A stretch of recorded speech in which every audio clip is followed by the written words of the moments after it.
ان کے ہوتے ہوئے میں اور نوکر کا لحاظ ہمیشہ قائم رکھتا تھا، لیکن اب میں سوچ رہا تھا کہ مالکن تو چلی گئی ہیں تو کچھ دن میں ٹھاٹ باٹ سے رہوں گا۔ میں نے پرسکون سانس لی اور مزے سے اپنی دونوں ٹانگیں شیشے پر رکھ کر بیٹھ کر ریموٹ اٹھا کر LCD آن کی اور اس پر مووی دیکھنے لگا۔ ابھی میں کوئی چینل ڈھونڈ ہی رہا تھا کہ جب کمرے کا دروازہ کھلا اور Tahreem B B T V launch میں آ گئی۔ جب انہوں نے میرے بیٹھنے کے طور طریقے دیکھے تو ماتھے پر بولی کہ کامی بچے تمہاری شکایتوں میں امی کے آتے ہی کر دوں گی کہ کیسے تم ان کے قیمتی ٹیبل پر پاؤں پھیلا کر بیٹھے ہوئے ہو۔ یہ سن کر میں ہڑبڑا کر اٹھ بیٹھا اور بالکل سیدھا ہو کر بیٹھ گیا۔ میں نے کہا، چھوٹی بی بی، خدا کے لیے مالکن سے میری شکایت نہ لگانا۔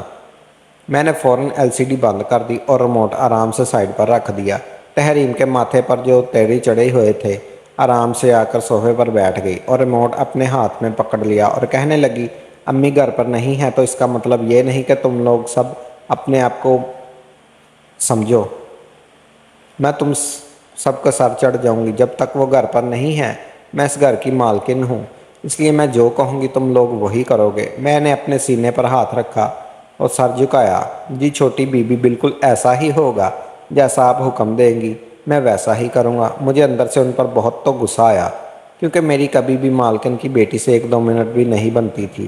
ہر وقت بچکانہ حرکتیں کرتی رہتی تھی اور ان میں حرکتوں کی وجہ سے بہت تنگ آ چکا تھا۔ وہ مجھ سے بازار کے 4 چکر بھی لگواتی تھی، بار بار مجھ سے اپنا سامان منگواتی، کبھی کہتی ٹھیک نہیں، یہ فلاں کلر ٹھیک نہیں اور یہ ایسا کر دو۔ وہ سارا ٹائم میرا ضائع کر دیتی۔ وہ کسی ڈرائیور یا ملازم سے اپنا کام کبھی نہیں کرواتی تھی، وہ سارے کے سارے کام مجھ سے ہی کہتی۔ مالکن بھی اسے کچھ نہیں کہتی تھی کیونکہ وہ ان کی لاڈلی تھی، مجھے ہی کہتی، جاؤ چھوٹی مالکن کہتی ہے وہ کرو، جاؤ باورچی خانہ لے کر آؤ اور مجھے بادب کھڑے دیکھ کر مسکراؤ۔ باورچی میں جب ہفتہ کہنے لگا، ابھی تو بہت اکڑ دکھا رہے ہو، آگے نہ اپنی اوقات میں واپس۔ میں نے اسے گھور کر کہا، جانے والی نظروں سے دیکھا تھا۔ باورچی نے چائے کا کپ ٹیبل پر رکھا۔ جو چائے میں پینی تھی وہ بڑے مزے سے تحریم پی رہی تھی۔ بہرحال پورا دن میرا ادھر ادھر کے کاموں میں گزر گیا۔ جیسے ہی رات ہوئی میں اپنے کوارٹر میں جانے لگا تو تحریم مجھ سے کہنے لگی، کامی تم کہاں جا رہے ہو؟ تمہیں یاد ہے نا امی نے کیا کہا تھا؟ تم میرے کمروں میں سو گے۔ یہ سننا تھا کہ مجھے مالکن کی بات یاد آ گئی۔ میں نے بیزاری سے تحریم کی طرف دیکھا۔ میں نے کہا، چھوٹی مالکن، مجھے اپنے کوارٹر کے علاوہ کہیں اچھی نیند نہیں آتی۔ اگر گھر میں ملازمہ موجود ہے آپ اسے اپنے ساتھ سلا لیں۔ لیکن کہنے لگی، امی نے کہا تھا جو تم سو گے تو مطلب تم ہی سو گے۔ چلو شرافت سے ادھر ہمارے کمرے میں قالین پر جا کر لیٹ جاؤ۔ میں کمرے میں سو گیا، لیکن مجھے سخت بے چینی ہو رہی تھی۔ تحریم اپنے بیڈ پر جا کے لیٹ گئی۔ اس نے لیمپ بند کر دیا۔ کمرے میں اس وقت فل اندھیرا تھا۔ میرا دل زور زور سے دھڑک رہا تھا۔ بے شک وہ صرف 14 سال کی تھی، لیکن میں تو 14 سال کا نہیں تھا۔ مجھے قاری صاحب کی ایک بات یاد آنے لگی جو جمعے کے خطبے میں نے سنی تھی کہ جہاں ایک مرد اور عورت ہو وہاں پر تیسرا شیطان ہوتا ہے۔ پتہ نہیں مالکن کے ذہن میں ایسا کیا تھا کہ انہوں نے مجھے اپنی بیٹی کے ساتھ سونے کے لیے بول دیا۔ ان کو چاہیے تھا کہ وہ ملازمہ کو تحریم بی بی کے ساتھ سلاتی۔ ایسے ہی کچھ وقت گزرا تو میری ایک نظر پر بیڈ پر پڑتی لیٹی تحریم پر پڑی تو اس کے چہرے پر جا کر میری نظریں ٹک گئی اور وہ سوئی ہوئی بڑی معصوم لگ رہی تھی، بالکل ننھی سی پری۔ ایک دم میں نے اپنی نظریں بدلی اور اپنی آنکھیں زور سے بند کر لی اور سونے کی کوشش کرنے لگا۔ اس سے پہلے کہ شیطان مجھ پر حاوی ہو میں نے سونے کی بہت کوشش کی کہ میں منہ میں اللہ کا ذکر کرتے نہ جانے کب میری آنکھ لگ گئی کہ تیز الارم بجنے پر میری آنکھ کھلی۔ میں ہڑبڑا کر اٹھا تو دیکھا کہ تحریم نیند میں ہی تھی اور اپنا الارم بند کر رہی تھی۔ میں نے سامنے لگے کلاک کی طرف دیکھا تو 7 بج رہے تھے۔ میں فوراً سے اٹھ کر کمرے سے باہر آ گیا۔ اسے سکول جانا تھا اور آج اس کا پیپر بھی تھا۔ مالکہ نے کہا تھا ڈرائیور کے ساتھ تحریم کو اکیلے مت بھیجنا، اس لیے جب تحریم تیار ہو کر کمرے سے باہر آئی تو ڈرائیور کے ساتھ میں جا کر اس کو سکول چھوڑ آیا۔ اس کے بعد میں زمینوں کا حساب کتاب دیکھنے لگا، گندہ مائی کہاں سے کیا ہوا کیا نہیں، یہ سب حساب کتاب میری ذمہ داری تھی۔ ان کاموں کے اندر میں کچھ ایسا الجھا کہ مجھے یاد ہی نہیں رہا میں نے تحریم کو اسکول سے واپس لینا تھا۔ جب میں نہ جاتا ڈرائیور بھی تحریم کو اسکول لینے نہیں جائے گا، اور یہ مالکن کا حکم تھا۔ میں اپنے کام میں ایسا مگن تھا کہ مجھے یاد ہی نہ رہا اور میرے ذہن سے نکل چکا تھا۔ 12 بجے تحریم کو چھٹی ہونی تھی اور مجھے 1:30 بج چکا تھا۔ جب میں نے فون پر بیل بجی تو میں نے نمبر دیکھا تو مالکن کا تھا۔ میں نے بے نیازی سے فون اٹھایا تھا۔ وہ مجھ پر بھڑک اٹھی، کہنے لگی، مجھے تحریم کی کال آئی تھی، وہ ابھی تک اسکول میں ہے، تم مجھ سے لینے کیوں نہیں گئے؟ میرا دماغ گھوم گیا، میں تو بالکل ہی بھول گیا تھا۔ میں نے کہا، مالکن ہماری زمینوں کا حصہ لگا رہا تھا۔ مالکن کہنے لگی، جاؤ جا کر اسے لے کر آؤ۔ میں نے سارے کھاتے بند کیے اور گھر سے باہر نکلا۔ سامنے ڈرائیور کو میں نے کہا، جانے والی نظروں سے دیکھا۔ میں نے کہا، تم نے مجھے بتا نہیں سکتے تھے کہ چھوٹی مالکن کو چھٹی ہو گئی ہے؟ وہ کہنے لگے، میں کیوں بتاؤں، مالکن تو سب ملازموں کو تمہارے سپرد کر کے گئی ہے۔ یہ تمہارا کام ہے کہ ان سب باتوں کا خیال رکھو۔ ڈرائیور کی بات میں نے مجھے ہلا کر رکھ دیا تھا۔ مالکن کہہ گئی تھی کہ سارے ملازمین سر پر چڑھ گئے تھے، ورنہ ان کے سامنے تو سر جھکائی رکھتے تھے۔ بہرحال میں فٹافٹ سے ڈرائیور کے ساتھ بیٹھا اور جب سکول پہنچا تو پورا سکول خالی ہو چکا تھا۔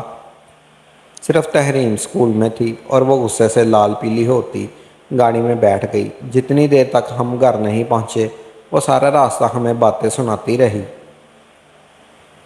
کہنے لگی، امی نے آنے دو، تمہارا علاج تو میں کرواؤں گی۔ پھر مجھ سے کہنا اس بات میرا قصور تھا، اس لیے میں چپ چاپ ان کی باتیں سنتا رہا۔ گھر پہنچے تو باورچی نے کھانا نہیں تیار کیا ہوا تھا۔ ملازمہ نے ابھی گھر کی صفائی ٹھیک سے نہیں کی تھی اور بس اپنی خوشیوں میں مصروف تھی۔ یہ دیکھ کر میرا سر چکرانے لگا۔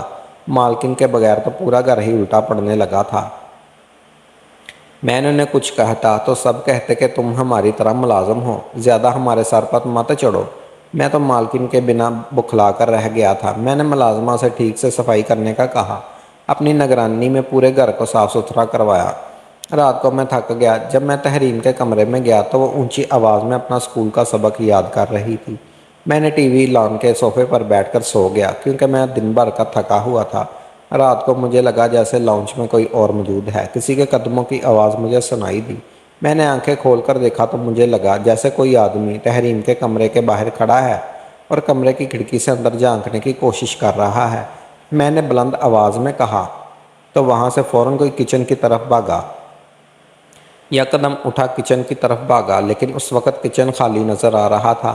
میں نے فٹافٹ لائٹیں جلائی تو وہاں پر کوئی موجود نہیں تھا۔ ایک دروازہ کچن کی بیرونی جانب بھی کھلتا تھا۔ جب میں نے وہ دیکھا تو اس کی کنڈی بھی کھلی ہوئی تھی۔